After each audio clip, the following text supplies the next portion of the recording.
अस्सलाम वालेकुम second students, first lecture आप लोगों ने देख लिया होगा उम्मीद है। उसमें आपने क्या किया था, एक्सरसाइज 6.3 की थी। उसमें 6.3 एक्सरसाइज में आपने इंटीग्रेशन सॉल्व की थी by using a substitution method. Substitution method में आपने क्या किया था कि जो इंटीग्रेशन होती है उसमें जो फंक्शन होता है आप उसे किसी भी वेरिएबल के इक्वल लेट करके फिर आप उसे फर्दर सॉल्व करते हो। ओके स्टूडेंट्स, अब यहाँ पे आपने जो क्वेश्चन नंबर 1 और 2 मैंने आपको करवा दिए थे और नेक्स्ट जो क्वेश्चन नंबर 7 तक था वो सेम उसी मेथड से सिंपल सी इंटीग्रेशन आपने सॉल्व करनी थी। नेक्स्ट आपके पास जो क्वेश्चन नंबर 1 का पार्ट नंबर 8 है, इससे ऑनवर्ड हम क्वेश्चन दोबारा से सॉल्व करते हैं। आपके पास क्वेश्चन नंबर 1 का पार्ट नंबर 8 है, इसमें आपने क्या करना है, इंटीग्रेशन आपने निकालनी है x/3x² - 4 की। यहाँ पे ये जो डिनोमिनेटर है इसे आप इसके इक्वल वेरिएबल के इक्वल लेट कर लें। Let's suppose this one is u, 3x² - 4 = u। अब ये तो u में आ गया, अब आपने x dx को भी कन्वर्ट करना है इसमें u में। आप क्या करो, हमें यहाँ से dx चाहिए, वो आप कैसे लोगे, जब आप इसका डेरिवेटिव लोगे तो आपको क्या लेना पड़ेगा, फिर इसका डेरिवेटिव लेना पड़ेगा with respect to x on both side. तो du का derivative with respect to x du/dx। अब इसका डेरिवेटिव किसके इक्वल हो जाएगा, 3x³ का स्टूडेंट्स 6x, और 4 का डेरिवेटिव किसके इक्वल हो जाएगा, 0 के। अब नेक्स्ट स्टेप में आपके पास यहाँ से x dx की वैल्यू निकल रही है। x dx की वैल्यू किसके निकल रही है, 1/6 du x dx। तो x dx आपके पास किसके इक्वल आ रहा है, 1/6 du के इक्वल आ रहा है। तो हमारे पास जो इंटीग्रेशन है वो क्या बन गई आपके पास, therefore integration will become x dx = 1/6 du और 3x² - 4 = u। अब ये जो 1/6 है, this one is a constant, और कांस्टेंट हमेशा इंटीग्रेशन से बाहर आ जाता है। अब 1/6 बाहर आ जाएगा, इंटीग्रेशन आपने ले लेनी है 1/u du की स्टूडेंट्स। ओके स्टूडेंट्स, अब चेक करें, डिनोमिनेटर में u आ रहा है, न्यूमरेटर में 1 आ रहा है। u का derivative with respect to u किसके इक्वल होता है, 1 के। नीचे फंक्शन है, ऊपर उसका डेरिवेटिव मौजूद है, तो अब बाय थ्योरम क्या कह सकते हैं, उसकी लिमिट किसके इक्वल हो जाएगी, नेचुरल लॉग ऑफ डिनोमिनेटर।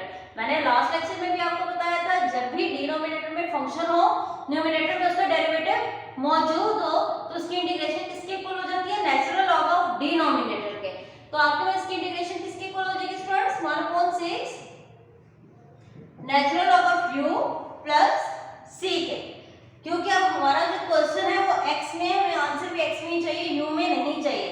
तो आप यहाँ पे क्या करोगे, u की वैल्यू पुट कर दोगे। तो u की वैल्यू पुट करते हैं, आपके पास किसके इक्वल आ जाएगा answer, 1/6 natural log of 3x² - 4 plus c। This is your required integration of question number 1 part number 8। अब हम चलते हैं क्वेश्चन नंबर 9 की तरफ, पार्ट नंबर 9 की तरफ। क्वेश्चन नंबर 1 का पार्ट नंबर 9, इसकी आपने इंटीग्रेशन सॉल्व करनी है। तो इसमें आप क्या करें, जो पावर के अलावा वाली टर्म है इसे आप किसी भी वेरिएबल के इक्वल लेट कर लें। आप लेट कर लें u = 1 - 2x³ का किसके इक्वल लेट कर लिया आपने, u के। अब स्टूडेंट्स हमें dx की भी वैल्यू चाहिए, डेरिवेटिव लेना पड़ेगा किसके रिस्पेक्ट से, x के रिस्पेक्ट से। तो du/dx 1 का डेरिवेटिव 0 और 2x³ का डेरिवेटिव किसके इक्वल हो जाएगा स्टूडेंट्स, -6x²। ओके स्टूडेंट्स, अब आपके पास यहाँ से x के dx की वैल्यू निकल सकती है। x के dx की वैल्यू किसके इक्वल आ गई, -1/6 du = x² dx। तो x के dx की वैल्यू किसके इक्वल आ गई, 1/6 du के, -1/6 du। अब वैल्यूज आप पुट कर दे तो इंटीग्रेशन क्या बन जाएगी स्टूडेंट्स, x के dx किसके इक्वल है, -1/6 du, और ये आपने किसके इक्वल ऐड किया हुआ है, u के इक्वल ऐड किया हुआ है 2/3। -1/6 कांस्टेंट, कांस्टेंट इंटीग्रेशन से बाहर आ जाएगा। अब डिनोमिनेटर में स्टूडेंट्स पावर क्या है, पॉजिटिव है, तो जब आप इसे न्यूमरेटर में कन्वर्ट करोगे तो पावर क्या हो जाएगी, नेगेटिव।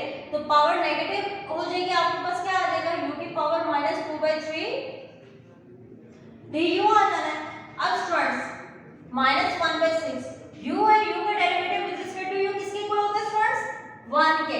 फंक्शन है, सारा डेरिवेटिव मौजूद है, तो इसकी इंटीग्रेशन आपने कैसे निकालनी है कि जो u है उसकी पावर में आप 1 ऐड कर दोगे, उसी से आपने डिवाइड कर देना है।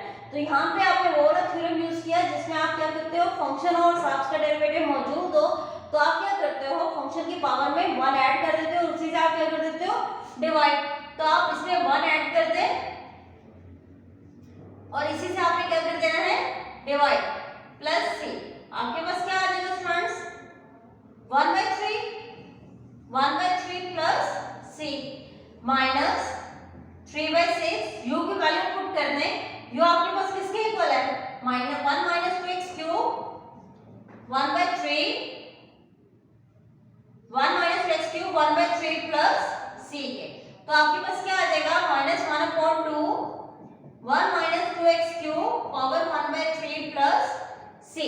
तो यहाँ पे आपने क्या किया, आपने सिंपल जो पावर की रावा टर्म थी इसे u के इक्वल लेट किया, डेरिवेटिव लिया with respect to u, x के dx की वैल्यू निकाली, यहाँ से सारी वैल्यूज आपने पुट की, इंटीग्रेशन आपके पास किसकी u फंक्शन में आ गई with respect to u। Denominator में पावर पॉजिटिव थी, आप इसे न्यूमरेटर में कन्वर्ट कर दिया, पावर नेगेटिव हो गई।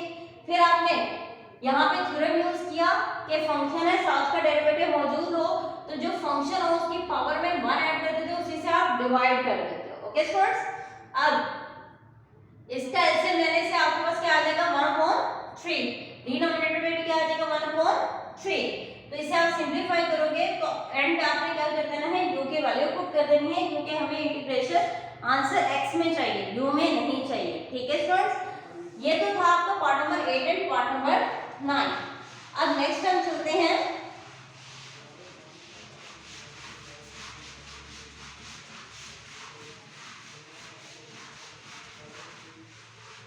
पार्ट नंबर 10 की तरफ। Question number 1, part number 10। Part number 10 में इंटीग्रेशन आपने निकालनी है x + 2 divided by x - 3 dx। Okay students, अब यहाँ पे आपने ये चेक किया, सबसे पहले चेक करें क्या फंक्शन साब्स का डेरिवेटिव मौजूद है। बेटा इसका डेरिवेटिव साब मौजूद नहीं है क्योंकि साब सिर्फ 1 आ रहा है। ठीक है, इसका डेरिवेटिव आपके पास 1 कभी भी नहीं आएगा, आपके पास कोई ना कोई इक्वेशन आएगी, वो साब मौजूद नहीं है। आप नीचे फंक्शन और न्यूमरेटर में क्या उसका डेरिवेटिव मौजूद है, x - 3 का डेरिवेटिव क्या होता है, 1, तो ऊपर तो x + 2 है। अब हमें इसकी इंटीग्रेशन कैसे निकालनी है, इसे सिंपलीफाई करना है। सिंपलीफाई करने के लिए सबसे इजीएस्ट रूल है कि आप ये चेक करो ये इम्प्रॉपर फ्रैक्शन है, क्योंकि न्यूमरेटर में और डिनोमिनेटर में जो x की पावर है वो इक्वल है। ऐसी जो फ्रैक्शन होती है वो आपके पास इम्प्रॉपर फ्रैक्शन होती है। इम्प्रॉपर फ्रैक्शन को सॉल्व करने के लिए सबसे इजी वे है कि आप इसे प्रॉपर में कन्वर्ट कर लो और फिर आप इसे सॉल्व करो। अगर आप इसे प्रॉपर में कन्वर्ट करो, न्यूमरेटर को डिनोमिनेटर पे डिवाइड करो, तो आपके पास क्या आ जाएगा, x - 3 कैंसल 5। तो आप इस इंटीग्रेशन को किस फॉर्म में स्टूडेंट्स लिख सकते हो, 1 + 5/x - 3 with respect to integration dx। अब दो फंक्शंस ऐड हो रही हैं, इन दोनों के साथ अलग-अलग इंटीग्रेशन ले लेंगे। 1 की integration with respect to x, 5/x - 3 की integration with respect to x। 1 की integration with respect to x, 5 से कांस्टेंट इंटीग्रेशन से बाहर आ जाना, 1/x - 3 की integration with respect to x। 1 की integration with respect to x front किसके इक्वल हो जाएगी, x के, प्लस 5।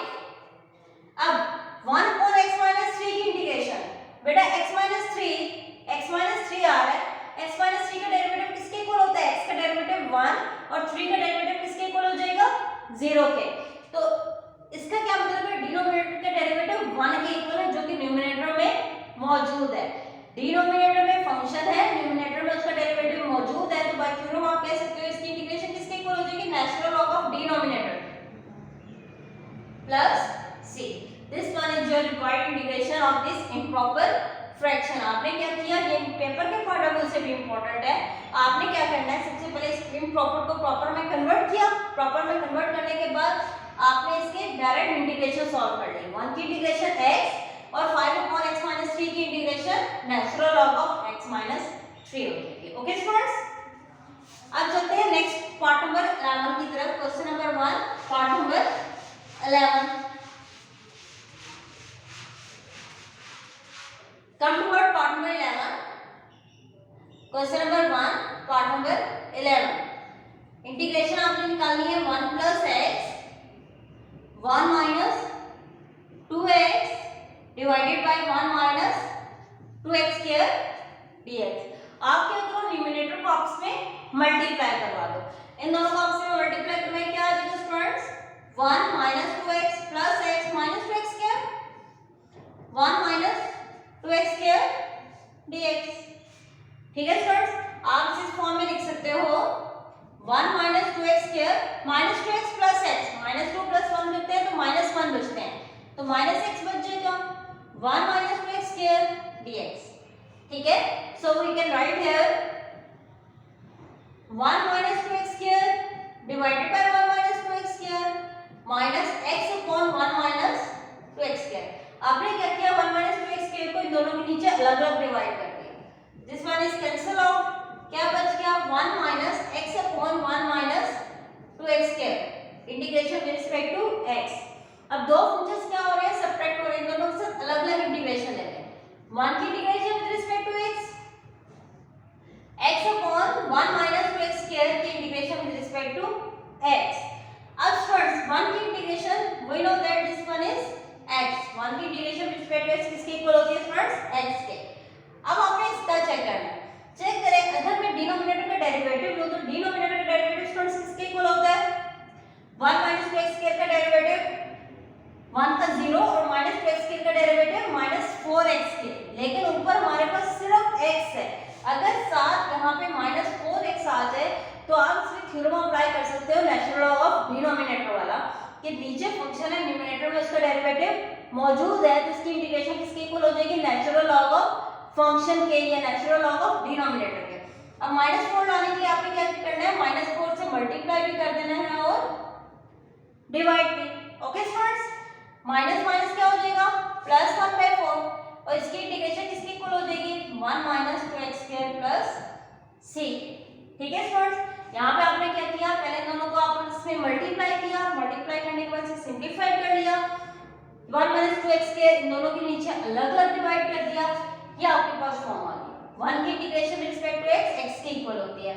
यहाँ पे डिनोमिनेटर का डेरिवेटिव न्यूमरेटर में बन सकता है अगर -4 आ जाए, -4 नहीं था, -4 से मल्टीप्लाई भी कर देना है और डिवाइड भी, तो माइनस माइनस प्लस हो जाएगा, +1/4। अब डिनोमिनेटर में फंक्शन है, न्यूमरेटर में उसका डेरिवेटिव मौजूद है, तो इसकी इंटीग्रेशन किसके इक्वल हो जाएगी, natural log of denominator plus c के। ठीक है स्टूडेंट्स, अब यहाँ तक जितने भी क्वेश्चन आपने लेक्चर नंबर 1 में देख लिए, लेक्चर नंबर 2 में देख लिए, ये सारे आपने अपनी नोटबुक में कंप्लीट करने हैं और टाइमली अपने जितने भी नोट्स हैं वो आपने सबमिट, मैथ्स के नोट्स हैं ट्यूसडे को आपने आके सबमिट करवा देना है। ओके स्टूडेंट्स, अपना ख्याल रखिएगा, थैंक यू सो मच।